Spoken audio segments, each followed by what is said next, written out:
NPEs. For those watching who are asking what is an NPE, it stands for Not Parent Expected. We represent a community of people who discovered in adulthood unexpectedly, and most commonly through at-home DNA tests, that at least one of our assumed parents was not our biological parent. Thank you for joining me for this chat. For those watching, I'll make introductions and ask each of our panelists to wave as I introduce you. I'll start with Dani. Dani Shapiro is a best-selling novelist and memoirist and host of the podcast Family Secrets, now in its 7th season. Her work has been featured in the New York Times, the New Yorker, Vogue, and Time. She's taught at Columbia and New York University and is the co-founder of the Sirenland Writers Conference. You can learn more about it at sirenland.net. That's sirenland.net. Her new novel, Signal Fires, is published by Knopf and released on October 18th, 2022. Dr. Paulette Bethel is a trauma recovery coach, retired marriage and family therapist, career U.S. Air Force officer, internationally recognized speaker, cross-cultural identity expert, columnist, blogger, podcast host of Bella's Front Porch, wife, mother, grandmother, and an NPE, and a very dear friend of mine. Creator of the acclaimed NPE Identity Disruption Trauma Model, she is on a mission to support people living through the unexpected DNA shock discovery experience. Bradley Hall is the Director of Accreditation for the International Association of Trauma Recovery Coaches. He is also the host of his own podcast, The Bradley Hall Show, and founder of the NPE Experience, an online support and education community for NPEs geared towards helping others understand the traumatic impact of their discovery and learn skills to help enrich their lives and find happiness. He also currently teaches trauma recovery coach certification courses. Bradley made his own personal NPE discovery in 2018. I am Catherine St. Clair. I'm the founder of NPE Friends Fellowship, a nonprofit organization designed to provide support to the international NPE community. This includes our ever-growing Facebook community of over 130 groups known as DNA NPE Friends. We provide emotional and practical support to over 11,000 people worldwide, including 44 countries on 6 continents. This community was inspired by my own traumatic NPE discovery in 2017. To start, I'd like to address those people who are new to their NPE discovery. Hindsight being 2020, let's talk about some of the pitfalls that can easily happen in the first year of a discovery and what we recommend to avoid them. So who would like to go first? Well, I can jump in just with my own, what it felt like to me and what I have heard thousands of times over, because I've had conversations with so many NPEs who are new to the discovery. They came to so many of my book events and talked to me about what they were experiencing. And one of the things that I heard again and again, and I have heard myself say again and again, is like some version of, it felt like the rug was pulled out from under me, or I felt adrift or afloat. This sense of alienation and of nothing being, what things not being what you thought you were. And, in the case of many of us who make these discoveries well into our lives, that often means that there was a secret kept from us.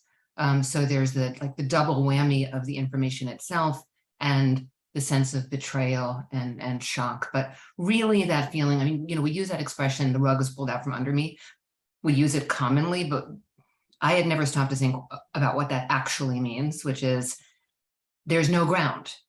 There's no earth. There's nothing underneath my feet. And so I think that for me, the first step and probably the second, third, fourth, and 10th steps had to do with, and continue to have to do with, making sure that I'm taking very good care of myself to make sure that I'm, having practices and reading and talking to other people with, because the four of us share an experience that not everybody walking around does. So there's a lot of also well-meaning people who say things like, oh, you're still you, and yes and no. So I guess that's where I would start, is that I felt I came to see that my experience, which felt so singular, was absolutely universal among the community of people who had made these discoveries. I agree. Just recently in our group, we had one of our members said something I thought was so profound. She said, it's like a major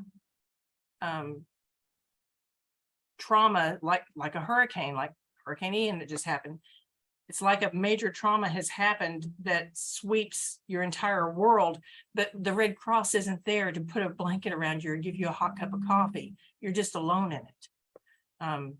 Yeah, it's a horrible thing that we all go through, and what's hurtful, I think, is the fact that we feel so lost and alone because people on the outside looking at us don't understand why we're upset.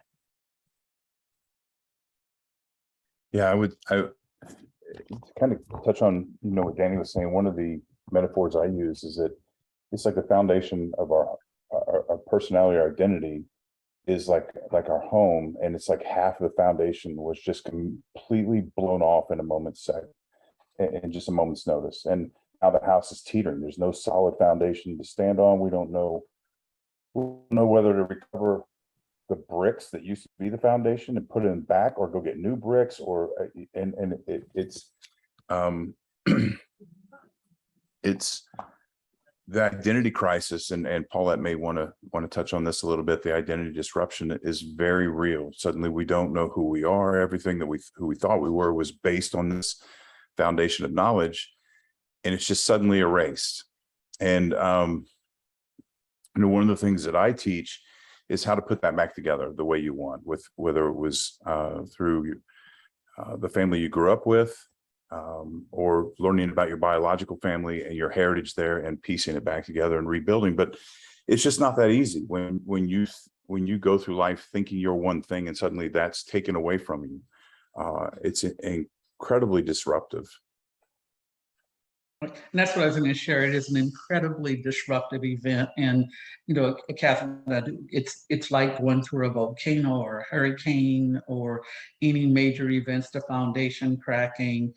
A couple of years ago, I went through a major storm here where one moment everything was fine, and the next moment water was pouring through my ceilings and pipes were just bursting everywhere. And everywhere I turned, a pipe was bursting. And I had no idea what to do.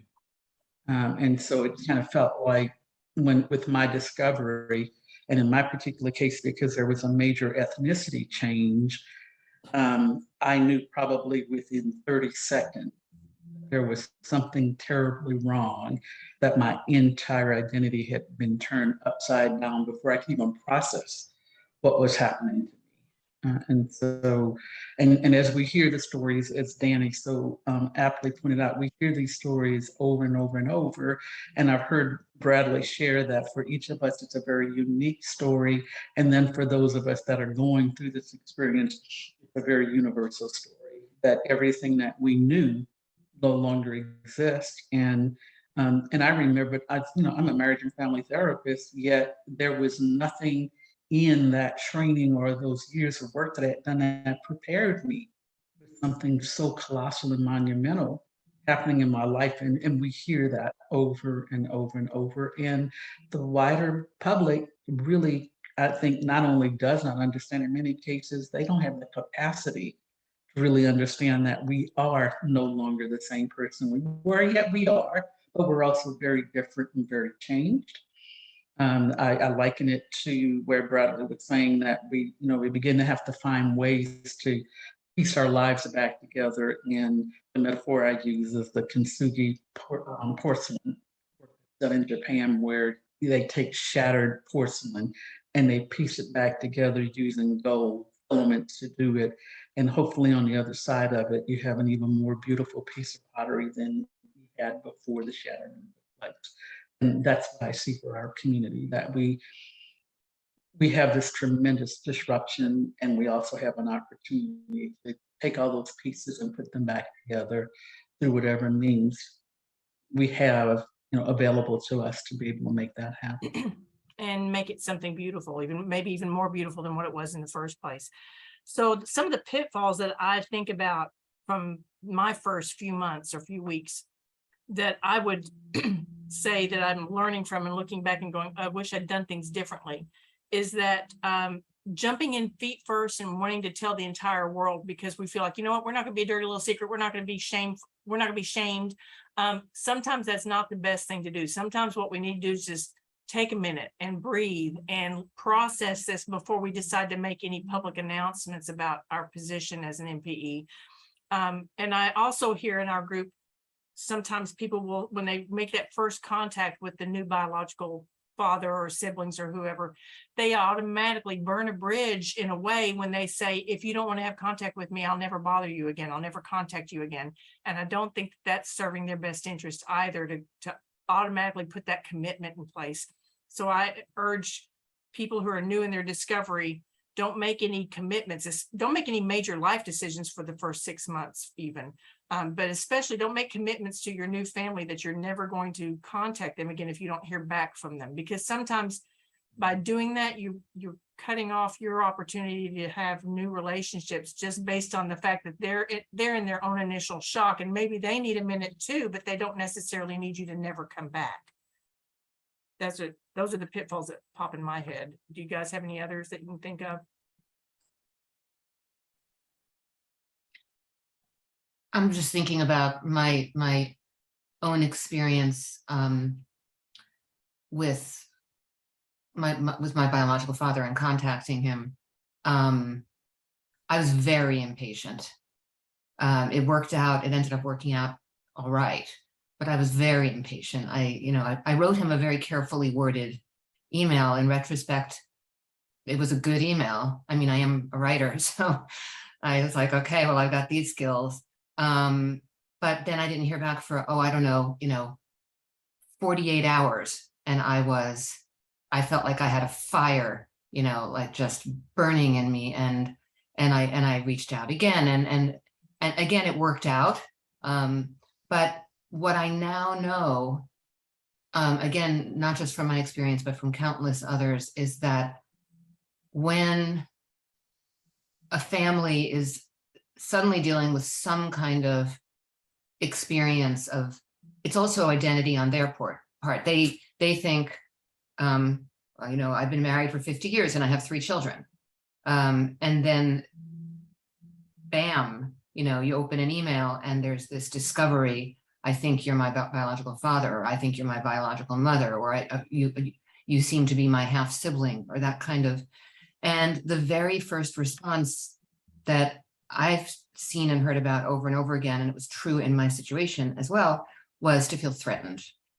And I think it's actually primal. I mean, I think it's built into, our human, DNA, if you will, to, just as Paulette was saying in terms of identity being, something that, we think is rock solid, and then find out that it isn't, or the stories that we're told that form our identity were not true, or were not the whole story. In that same way, thinking, this is the totality of who I'm related to in the world, and then finding out that's not the case at all, is very jarring. And it's actually not an easy thing to have empathy for the people who this is happening to in the initial moment, because there's so much pain. And there's just, I think, such a strong desire to reach out and somehow like sort of shake the tree and get some answers. And, and what you were saying, I think is very sound, to just take a minute, take more than a minute. It's not, I felt some urgency because my biological father was 78 years old and he was living, and I just felt like, well, okay, let's get to it. or my relatives on, on my dad's side, of the dad who raised me, they were also elderly, and I wanted to talk to them and find out what they knew. And it feels like a 5-alarm fire, but it still will be there in 3 weeks or 3 months. And then the last thing I would say is that in terms of telling everyone, that goes back to what I was saying before, which is that it's not an easy thing for people to understand. They haven't walked a mile in those shoes. They've never stopped to consider what it would be like to be in the middle of their lives and just one day wake up and find out that they are not, comprised of who they thought they were. No, they don't have the psychological or emotional skills for that. So that has to be, and I think you're in a very tender, vulnerable place in the initial throes of this discovery, where being misunderstood is like the last thing that you need. Which brings me to my next point too. Talking about the healing power of validation. I think that this encompasses lots of different traumas, not just the NPE experience. And I think this is something that the general public needs to learn how to handle, is when they are in the presence of someone who's going through something that's very clearly they're in pain. They don't necessarily have to understand it. They don't have to throw advice at us. What they can do is just validate us by saying, I can see that this has really broken your heart. I can see that this has really hurt you. What can I do?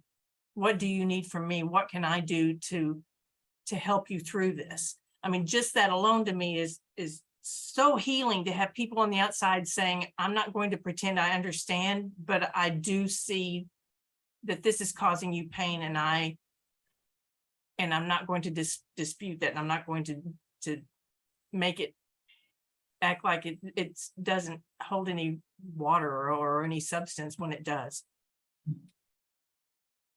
And the validation of the pain is really important. And as Dani pointed out, so much of the public does not have the training or the background or the knowledge. And most of us, when we're going through this experience, we don't have it either. So I think everyone is handicapped. And then recognizing, I think I shared with you once, Catherine, that I woke up one day and I realized I didn't ask my children, how were they being impacted by this? Or how did they feel about this? Or asking my siblings, where are you in this and how are you feeling? Because initially I was so internal to my own experience that I was almost incapable of being able to look at it through their lens. Eventually I did, and discovered that the entire family system has been taken out of its normal orbit, right? It's been disrupted, and that's where that word disrupted keeps coming in for me, as the entire family system, as it's known, has been disrupted with The Secret, and then all the different many layers and iterations of this experience that we go through. And I can recall with one of my sisters, who initially was not providing the support that I hoped to get, or I wanted to get, or I needed to get. But then one day she called and she said, I don't understand. I don't think I can understand, but what I do understand is that you're hurting, right? And so while I may not be able to walk this journey with you in the way that you need, know that I love you and I'll listen, even if I don't know what to say. Very healing conversation. And it also brought home, for me, having that compassion and empathy for her, because she couldn't understand. It's not her journey, it's mine. But it did help to know I can pick up the phone and call, because she just let me know she'll listen. Right. Well, and I'd like to say a couple things very quickly. First is, and this goes back, ties into both what Dani and Paulette are talking about. The betrayal comes from, for most of us, the betrayal comes from the one person in the world we thought would never lie to us. And suddenly when you suffer that kind of betrayal, no one is trustworthy. We're on edge, we're automatically defensive. And then as Dani was talking about, suddenly you've been rejected. I use that term loosely, but you've been rejected by this family that you thought was yours, and now you're essentially drowning. And when you drown, you reach out to grab a hold of anything you can grab a hold of. And I think that explains Dani's experience with trying to contact her father. She was desperate, and if she didn't get something right away, she was grasping again. And I think so many of us can relate to that and have gone through that same experience of trying to get that. And the validation comes in when someone can. That's why the group was so important for me when I first made my first discovery. And that's why I do the work that I do now. Just having people to say those things like Paulette was talking about, just to validate, was just incredibly important. Because everyone's hurting through this, as this ripples through the family. Everyone's affected. No one gets off scot-free, unless they choose to put their head in the sand. And some people do choose to do that. But I also want to make a point about mirroring.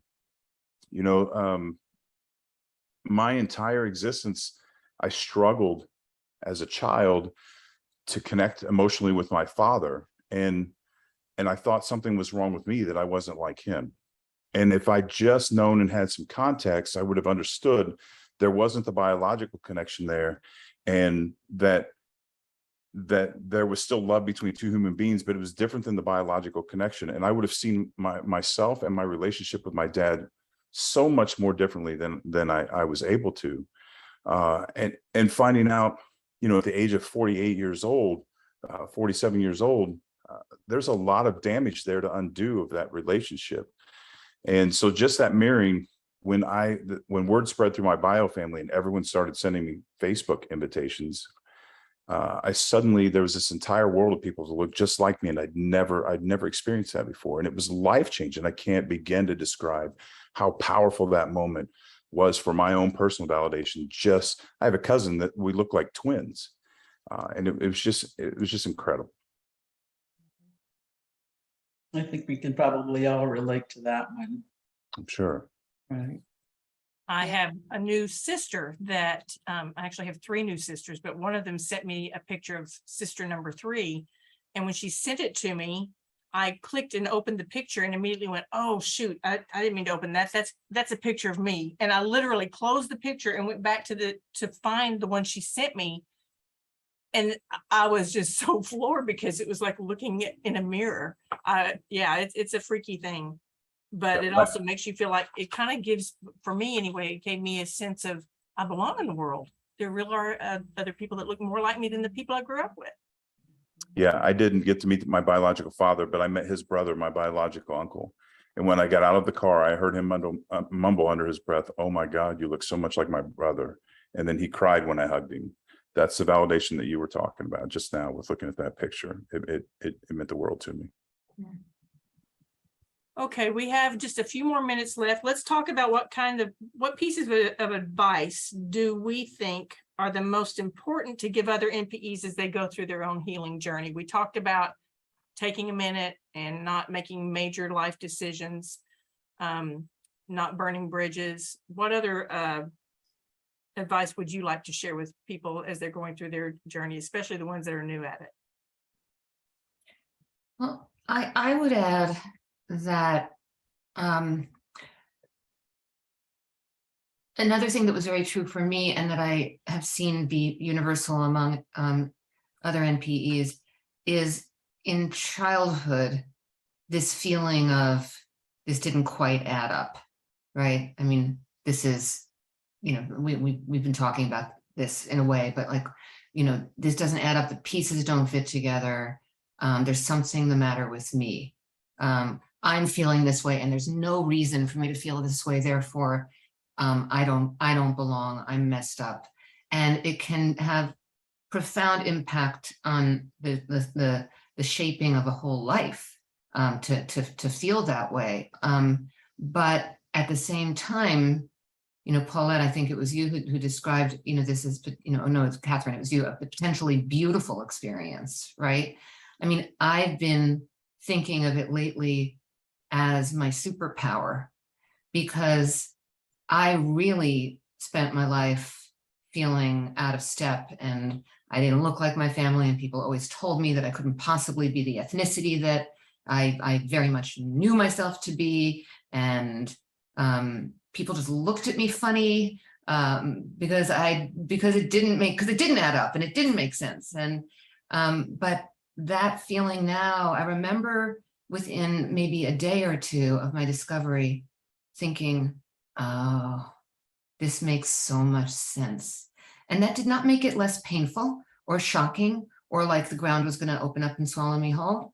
But it did make sense. There was tremendous clarity, and that clarity has only increased over the last 6 years.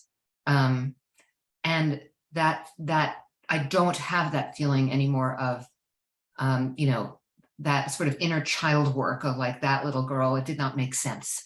You know, she didn't understand why she didn't fit into this, you know, this family, didn't look anything like them, didn't, you know, there just simply is something to biology. There just is. It's not everything. We know that that's not everything. We love the folks who raised us, you know, whether we're biologically connected to them or not, but it's not nothing.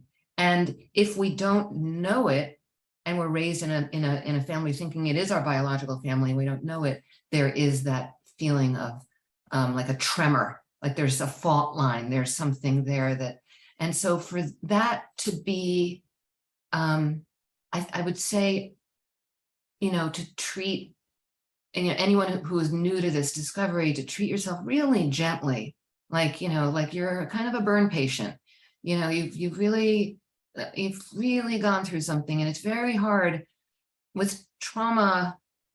I mean, I'm not an expert about this, and, you know, Paulette, you could speak to this, but and Bradley, you could speak to this, but with trauma, I think there's very much an initial response of wanting to dismiss it and say, well, it's not that bad. You know, we're not, you know, we're not starving. We're not in a genocide. We're not, you know, we're not in a war, you know, people have it worse. And undoubtedly that's true, but that doesn't negate your trauma and the fact that it is. And to go back to what Paulette was saying about it being like a volcano or an earthquake, actually, I mean, the way that I think of it is literally our bodies, like we are the trauma. And what do you do with that when it's actually your corporeal, you know, being? It's not something that happened outside of you, it is you. So to really be gentle, you know, and around that for as long as it takes. It's like grief. It's like saying, oh, it's, you know, it's time to stop grieving this loss, or it's time to, I mean, I think that when people ask me when I finish unpacking this, I was like, I think I'll be unpacking this for the rest of my life. I have new insights regularly. But I don't mind, I welcome that now. And it really does feel like a superpower to actually know, oh, this, I get it now, I get me. Dani, it's so funny that you mentioned the superpower, because just this morning, I decided that this was now my superpower. Right? Nice. And having that understanding, and the term I used to use was the crazy making, or I would say, call me crazy, but because I was so confused, I didn't have, it was like I always knew something was off, but I could never put my finger on it. And now it's like things come back to me and I go, oh, I have new insight, I have new awareness. I do think there's a strong biological component to this, as well as our environment and how we're raised, and things that we're sensing, even if it's, you know, beneath the surface level sensing. And so, and this trauma, this is an embodiment of trauma for us. It's not just external to us, it's an external process of what is happening to us, but it also becomes very internalized because our sense of selves have been shattered at the core. And it's very much, as Bradley mentioned, a betrayal trauma. And for many of us, that big T betrayal trauma is, as Bradley shared, the one person in my life that I'm supposed to be able to look to trust and take them at their word has kept this secret and then, you know, lied to us about who we are. And so it becomes very much a core internal traumatizing experience. Yeah, and I might just come on the end of that. There's so many things I could say, but I know that time is of the essence. But around all this trauma and the anger and the hurt and the pain, going in and going out of it, as Dani, will try to get on with their lives, pretend it's not there. It'll erupt when we least expect it. It will come back around again. But I want to talk about the F word, forgiveness, that comes up all the time. And this is the one topic that I just hear all the time. And forgiveness shouldn't be a verb, in my opinion. You shouldn't be able to just forgive someone. I think forgiveness naturally happens when you do the work. At some point, if you've done the work, you'll wake up one day and you just won't be angry anymore. Everything will be in perspective. You'll see things for the way they are. You'll understand. And it doesn't mean that you just accept the relationship. You enter back into the relationship the way it was, or even have a you don't have to have a relationship. You can let all that go with forgiveness and still remain no contact with someone, if that's what's best for your mental health. But trying to push to forgiveness does what Dani was talking about. It's pretending nothing happened. You need to honor your anger. You need to honor your pain. You need to find validation, find it in the group, find a therapist, find a coach, read Dani's book. I don't care where you find it, find your validation, work through all your stuff. Then one day you'll begin to see there were extenuating circumstances, probably with your mother. She may have done the best she could. She may have made selfish decisions. I don't know what it is, but you'll begin to see the bigger picture. You'll begin to kind of level up, and you'll be able to stand back and see it from a bigger vantage point, and you'll begin to heal in a way that you never thought was possible. I couldn't agree with you more, Brad. I've got to tell you, this has been a really enlightening discussion to have. This past 5 years, I've thought about this terrible trauma that happened to me. Dani, thank you. This is the first time I even thought about the fact that I am the trauma. That's something I'm going to ponder on and think about and reflect on for years. And I really appreciate your perspective on that. I appreciate the contribution that Bradley and Paulette have made to this too. I thank all of you for your gifts of knowledge that you're sharing here with me. We're going to go ahead and end this chat now. And thank you, Dani, for giving us some of your time to spend with our NPE community. Please visit us at npefellowship.org to learn more about the NPE dynamic and to support our services to the NPE community. This concludes this chat. Thank you, guys. Thank you. Thank you.